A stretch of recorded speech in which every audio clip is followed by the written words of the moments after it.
तैयारी कर रहे हैं। क्या मोदी मंत्रिमंडल में फिर दिख सकते हैं बेनीवाल? यह सवाल इसलिए क्योंकि अचानक से हनुमान बेनीवाल ने बीजेपी पर हमला करना कम कर दिया है। राजस्थान से लेकर देश की राजनीति में नागौर सांसद हनुमान बेनीवाल अक्सर चर्चाओं में रहते हैं।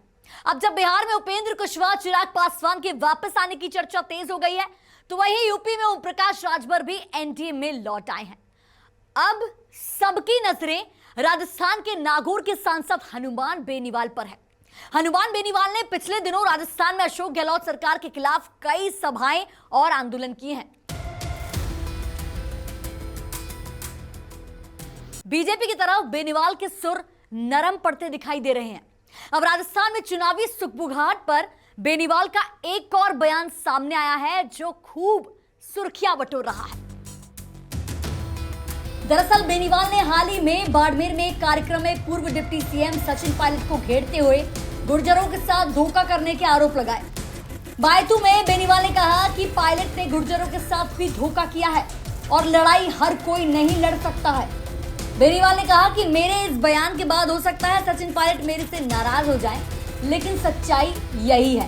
उन्होंने आगे कहा कि मेरी और पायलट की अच्छी दोस्ती थी, लेकिन वह हकों के लिए सड़कों पर उतरे नहीं। उन्होंने गुर्जर आरक्षण आंदोलन का जिक्र करते हुए कहा कि कर्नल किरोड़ी बैसला के आंदोलन के दौरान पायलट से लोगों ने कहा आपको भी आंदोलन करना चाहिए, जिसके बाद वह आगे तो आए, लेकिन उसी दिन रात को दिल्ली चले गए थे। सांसद बेनीवाल ने आगे बताया कि गुर्जर आंदोलन हुआ तब लोगों का कहना था कि उन्होंने बीच में आंदोलन छोड़ दिया था और सड़कों पर लड़ाई अगर किसी ने लड़ी है तो वो हनुमान बेनीवाल ही है और आज भी लड़ाई लड़ रहा हूं, ऐसा बेनीवाल ने कहा।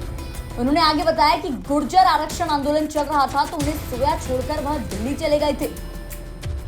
अब जब पीएम नरेंद्र मोदी 28 जुलाई को खुद नागौर आ रहे हैं तो चर्चा है कि हनुमान बेनीवाल एनडीए की तरफ वापस आ सकते हैं। हालांकि हनुमान बेनीवाल ने इस पर कुछ नहीं कहा है। सियासी गलियारे में चर्चा तो यहां तक है कि हनुमान बेनीवाल को केंद्र की मोदी सरकार में शामिल किया जा सकता है, इसलिए अभी मंत्रिमंडल के फेरबदल में देरी भी की जा रही है। अब इंतजार है 28 जुलाई से पहले का।